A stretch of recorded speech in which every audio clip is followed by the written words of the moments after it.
这里是非洲南部的纳米布沙漠，地球上最古老的沙漠。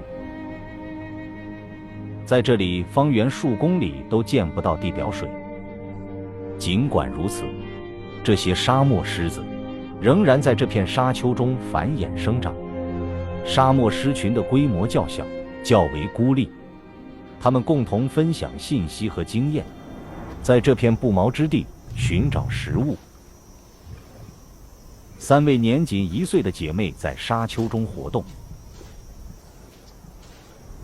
此时的她们孤立无援。不久前，她们成了孤儿，成为非洲最年轻、最没有经验的狮群。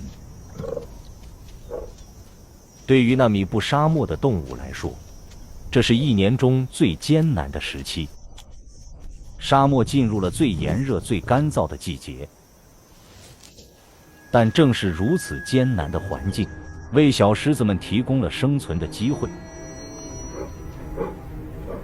这意味着它们需要夜以继日的觅食。它们每日的行走距离是东非大草原上的狮子的2倍。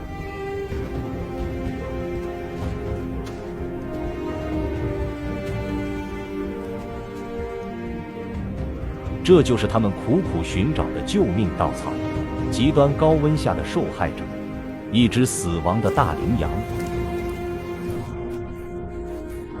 为了生存，即使是这样的猎物，3姐妹也非常兴奋。所有沙漠狮子都一样，如果万不得已，它们也会吃动物尸体，甚至以腐肉为食。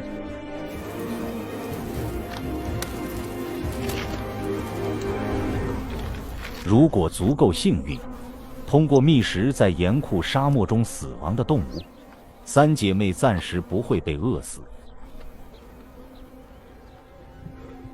这是一只年角羚，这种大型羚羊在沙漠中极为罕见，但导致它死亡的不是高温，它是一只成年狮子的猎物。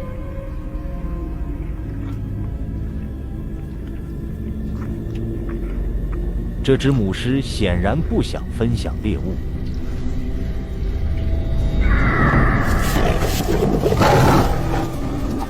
狮子姐妹们死里逃生，也得到了一个重要的教训：在沙漠里，幼狮面临的最大危险来自成年狮子。